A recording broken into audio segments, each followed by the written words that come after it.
Les autorités maliennes font-elles tout pour retrouver Soumaïla Cissé? Près de 3 mois après son enlèvement, le chef de file de l'opposition est toujours aux mains de ses ravisseurs.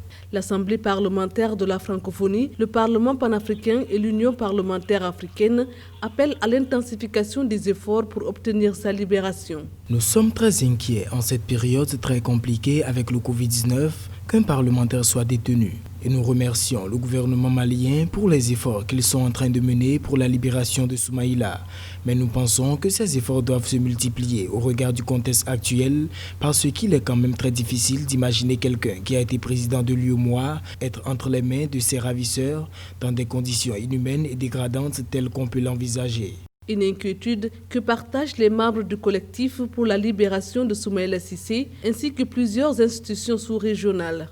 Il faut dire que les négociations entamées depuis des semaines entre les ravisseurs et le gouvernement ne semblent pas porter leurs fruits. Une commission a été mise en place, dirigée par l'ancien Premier ministre Ousmane Issoufou Maïga, a entrepris multiples démarches qui ont abouti à la libération de plusieurs des co-détenus de Soumaïla Cissé. Ce que l'on peut légitimement considérer comme un progrès dans le processus de dénouement de sa captivité. Qu'en fait, il n'y a pas de raison objective, à mon avis, de penser que le président de la République ou le régime actuel aurait un quelconque intérêt à ce que Soumaïla Cissé reste en captivité.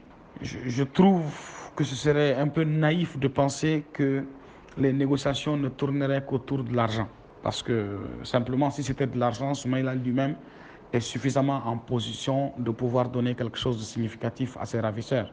Et je pense qu'il y a autre chose en plus de l'argent qui serait en train d'être négocié, et c'est là où peut-être les inquiétudes peuvent aller. Quoi qu'il en soit, Ousmane Issoufou Maïga, président de la cellule de crise mise en place pour retrouver Soumaïla Cissé, s'est dit confiant ce 15 juin quant à une libération prochaine. Rappelons que c'est la première fois qu'un homme politique de cette ampleur est pris en otage au Mali.